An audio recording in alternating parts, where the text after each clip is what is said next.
if nobody's claimed it within 4 weeks, then it's all yours. Jason, cut it out. I won't tell you again. Okay. Wait. Oh, sorry, Nat. Sorry, Ray. Oh, you right? Yes. I'd like to make a complaint. Look, can you keep the noise down? I can't hear myself think.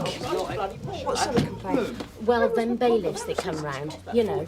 Bailiffs? Yeah. Well, they get me in the kids' bedroom, right? Tried to touch me up. Both of them. Shut up, Jason! Warning, Can you give us a I won't hand? tell you again. Mrs. Hewson. Mrs. Hewson, this is PC Marshall, and perhaps you could take Mrs. Hewson off somewhere quiet. Come through here, Mrs. Hewson. Right, cheers. A quiz? Yeah. What's the matter with you, Reg? This is the Nick, not your local pub. Yeah, well, that's where I got the idea from. It's down my local.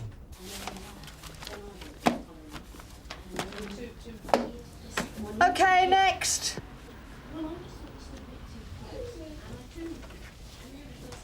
So who's setting the questions then? I am. Well, let's put a kibosh on it for a start. You don't know anything, Reg. I have got books. Come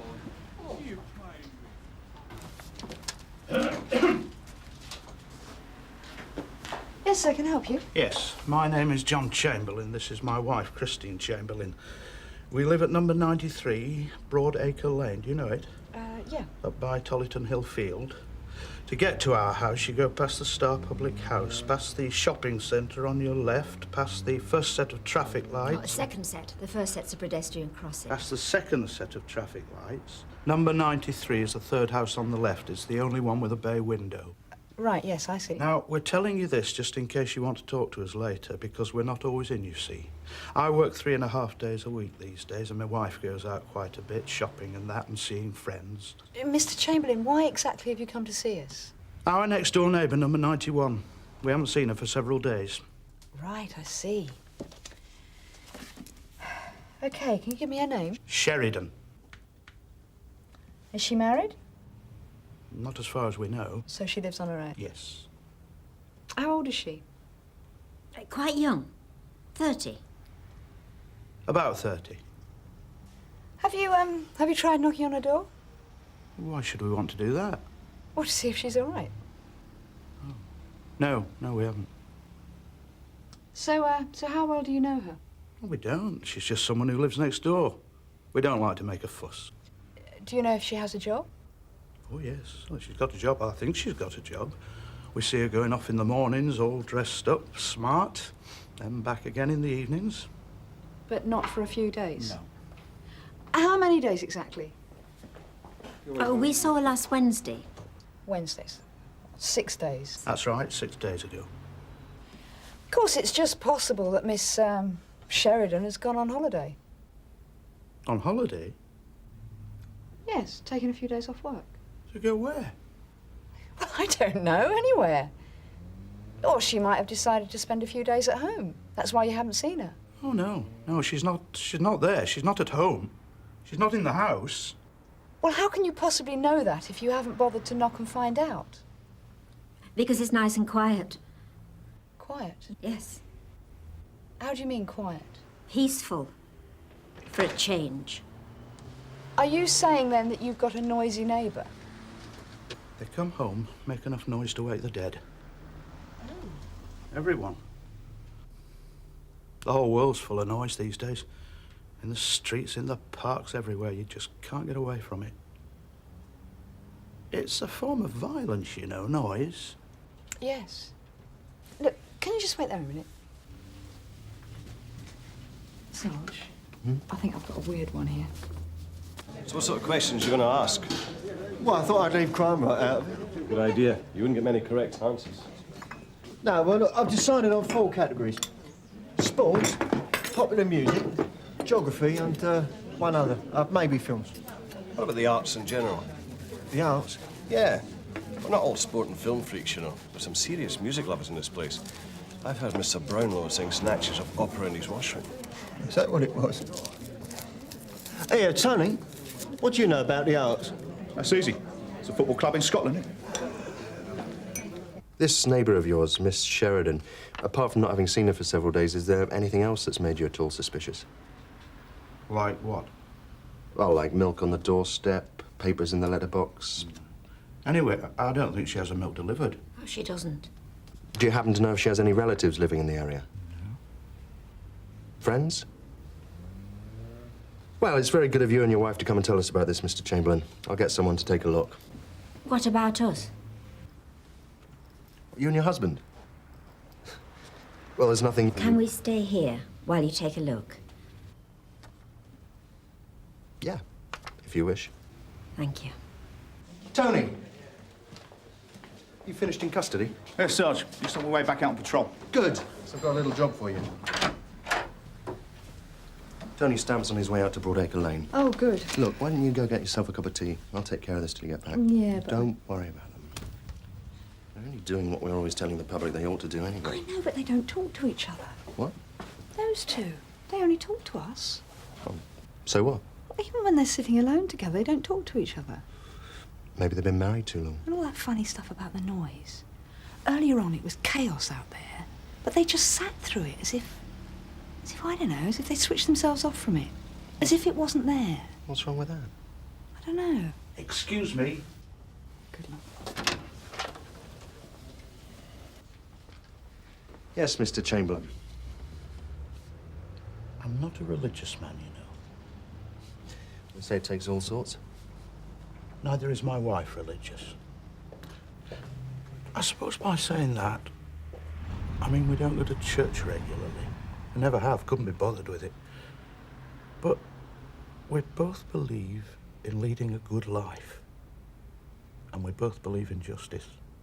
Eternal justice, if you like. What, you mean like hell and damnation? No, that's not what I mean at all. You know, I've worked hard all my life. Glad to hear it. What do you do? Well, I've told you. I only work 3.5 days a week at the moment. That's enough for me. Yes, but what do you do? I'm a butcher. You know, people do get paid back for the sins. In the long run. My wife and I both believe that. Mr. Chamberlain, is that what you wanted to talk to me about? Not quite, no. Well, look, before we go any further, is there anything you wanted to say to me? My wife would like to use the toilet. Oh, Jim, sorry. Mr. and Mrs. Chamberlain, Yeah. I want you to book them in as visitors. Show Mrs. Chamberlain to the loo and then put them both in the front interview room. Oh, and you may as well get them a cup of tea as well. Right, Sarge. Hey, why? Because you're right. There's something odd about those two. Very odd. Have there been any other reports that the neighbour has gone missing? No, sir. So, who have you sent out to take a look? PC Stamp. Well, you know what it's like in the front office as well as I do, John. You get the oddballs and the time wasters. They need a bit of drama in their lives, but they don't read books and there's nothing on the telly. So, they make the drama up themselves, and then come here and tell us all about it. You're still not sure about them? No, sir, I'm not. No Chamberlain J. Yeah, try the wife's name, Kristen. Same address? Yeah. So what have this Mr. and Mrs. Chamberlain been up to? That's what I'd like to know. The same. No arrests entered under that name. All right. Thanks, Donna. What was she doing? When? When you saw her? And she was going to work. That's right, she was going to work. So it was in the morning, I presume? Yes. At what time? About 5 to 8. She always leaves home at about 5 to 8. You saw her too, did you? Yeah, I just said so. No, your wife said so. You had to think about it. Yes, well, I did see her. I remember now. So you went to work that morning? No. I thought the butchers had to start work early. They do. Only if you'd listened when I first told you, you'd know I only work 3.5 days a week. Yes, but you didn't tell me which 3.5 days. Well, if it's of any help, Tuesdays, Thursdays, Fridays, and Saturday mornings. Thank you. We can't be expected to remember everything, you know, like it was yesterday. Mr. Chamberlain, we're really very grateful for you and your wife coming here to talk to us. You've acted like good citizens. Yes. How does Miss Sheridan get to work? She catches the bus. Which bus? Well, I don't know, do I? Number 17A. Oh, yes. Stops by the shops. Sometimes she comes home by taxi. Taxes. All right for some. She's not a car owner, then? No, thank goodness. That's all we need. Car doors slamming late at night. Does Miss Sheridan often get home late? It depends what you mean by late. Car doors are car doors. They're there to be slammed by some people. But you said she doesn't own a car. She slams doors in the house. You've heard her? We can't help but hear her. People in Broadacre Lane don't have the opportunity to live in detached houses. And that makes you angry, does it? What? The noise. No. It makes me sad. Sad that some people can have no consideration whatsoever for others. Do you feel the same way about things, Mrs. Chamberlain? Of course she does. I'm asking your wife. Well, do you? Yes. I don't suppose either of you happen to know where Miss Sheridan works. At Burrowford, you could feel the peace and quiet. On hot days, all you could hear were summer sounds, natural sounds, and the winters were even quieter. You felt all locked in at home. But at least it was safe and warm, and there was no noise. Just birds and that in the rafters. Burrowford? It's a village near Harrogate. It's where we used to live. When? Some years ago. 18 years ago. Yeah, something like that. We were happy there. I knocked pretty loudly on the door number 91. There was no reply. Had a look outside. The house is quite secure. The curtains were drawn to the downstairs windows. Did you get to speak to the neighbours? Yeah, a family number 89. They hadn't seen her for about a week either. Any of them know where Miss Sheridan works?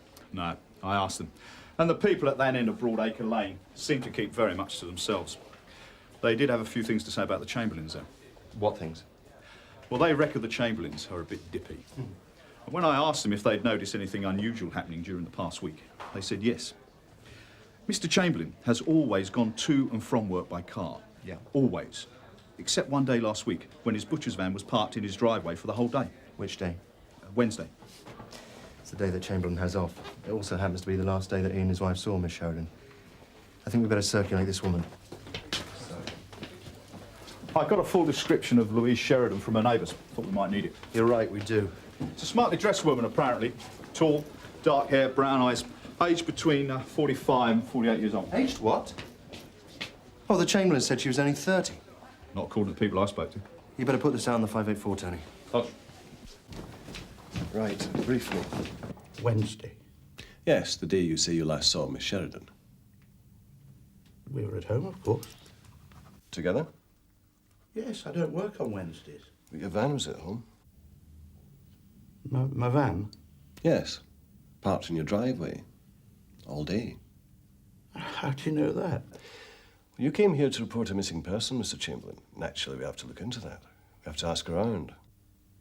Do you usually take your van home? No, hardly ever. Anyway, what if I did? It's my concern, it's no one else's. Of course it is. So why was the van there last Wednesday? If you must know, I drove home in it the night before. Why? Because I had work to do, that's why. What kind of work? Look, this is ridiculous. There were things to wash. What things? Muslins and aprons, all right. My wife always washes the muslins and aprons at home, in the machine. We prefer it that way, and it saves money. The muslins and aprons from your butcher shop? That's right. I usually bring them home in the boot of the car, but on this occasion, I used the van. Why? Because they were a bit messy this time, that's why. On Tuesday, there was a hold-up with the carcass delivery, and we had nothing in the cold room. So me and the lad who works with me went down to the abattoir to pick up some cuts. Oh, I see. And there were knives to sharpen. Knives? Yes, from the shop. I always bring them back on Tuesdays with the aprons and that. I've got a workshop in my backyard and a power grindstone. I always do the knives then. It saves time, and again, it's cheaper. Well, you've both been a great help. Good. But there's just one thing that Sergeant Maitland and I don't quite understand. You see, you've described Miss Sheridan as being a woman of 30. But during our inquiries, we've learned that she's a good deal older than that. In fact, she's said to be in her mid to late 40s. How do you explain that? Explain what? Well, you're getting her age wrong by about 15 years. Keeps herself looking young, does she? Then again, maybe you just made a mistake. Is that it? Yes, we made a mistake. Who do they think they are, eh? They dress up thinking they're God's gift. They think they own the world just because they've been born with money and had education handed to them on a plate. Who? And they think that gives them the right to make all the noise in the world. Does it? Just because they think they're something special? Because they think they look good? Look desirable?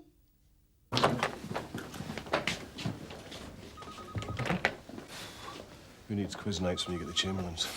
Sarge. What? Any chance of getting someone out to Broadacre Lane again? Yeah, it's possible. Why? Mr. Chamberlain's got a workshop in his back garden. I think should begin the once-over. The same with his shop and his van. They ought to be checked out as well. Okay. June? Yeah. Yes, Reg. Is Sergeant Maitland about you? Yeah, why? Well, that lady we've all been looking for, she's just come home. Those people are insane. They're always causing trouble. Well, he is. What sort of trouble? Complaints about noise. I mean, what noise? I am not a noisy person. Apart from that, I'm hardly ever in the house. And now this. I come home to find my place full of police and police cars in the road, and the neighbours almost sitting outside in armchairs to take a good look. And all because of those people. They thought you'd gone missing. Gone missing?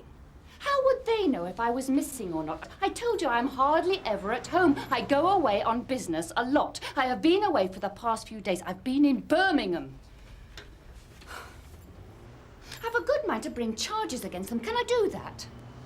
Just why do they resent me so much? I don't even know them.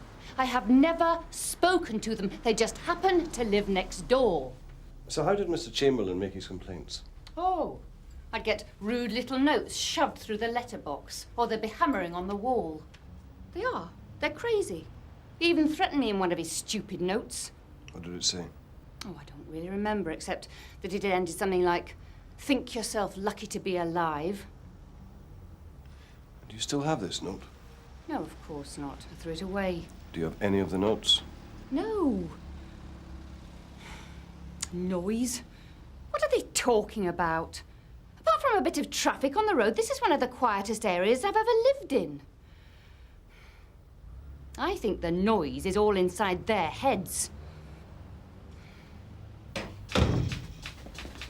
So that's it then? You tell them to go home? No, not yet. There's still something wrong. I'd like to separate them. Give his wife a chance to talk on her own for a change. Is that all right? Okay. June, show Mr. Chamberlain through to a separate interview room, please. Yes, Sarge. Excuse me, Sarge. That information you wanted from North Yorkshire Police. Makes good reading.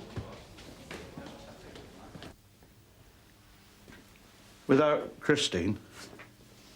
Well, I'll be here too. Can I get you another cup of tea? But I don't like being on my own. Not without her. Mrs. Chamberlain, what did you mean when you said you made a mistake about your next-door neighbour's age?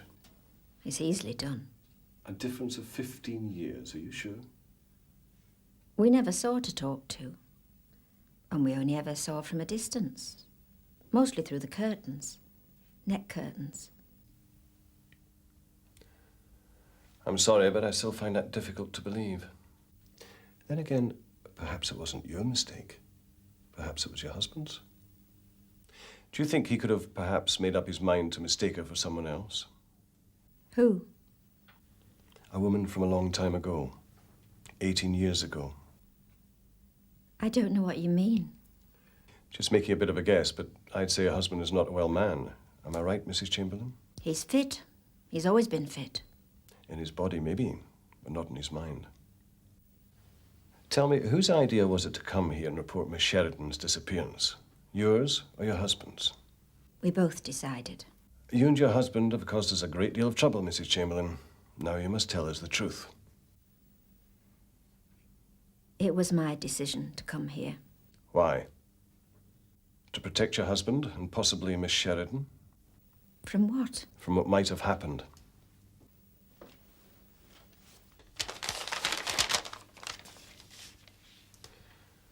Did you ever know a family named Beaumont?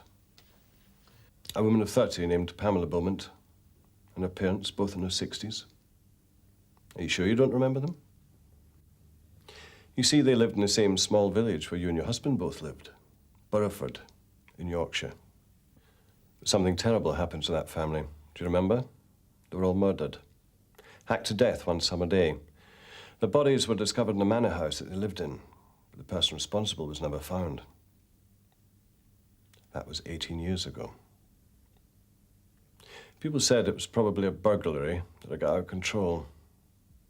These people were wrong, weren't they? We know that now. It's time now, Mrs. Chamberlain. It's time to tell the truth. Isn't that why you came here in the first place? Come on now. Please. Tell us. I knew she was going away for a while. Miss Sheridan? Yes. I could tell. I looked through the window and I saw her. She came back early from work, then she went out again with a large suitcase. Taxi was waiting for her. My husband didn't see her. He was sharpening the knives in the workshop. I didn't tell him I'd seen her. I was so glad she went away.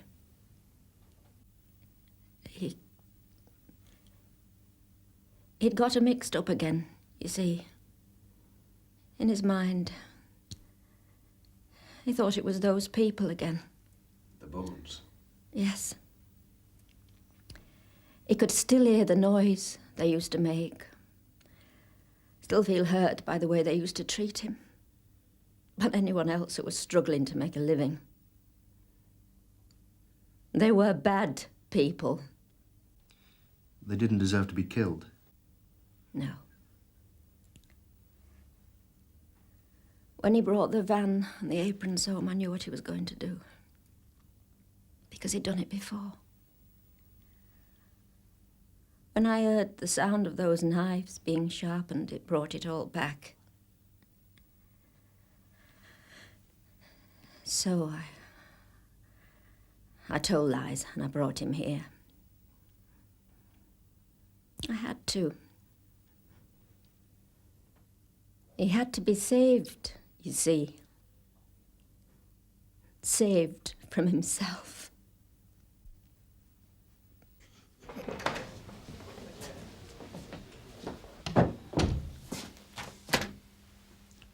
Right, Mr. Chamberlain.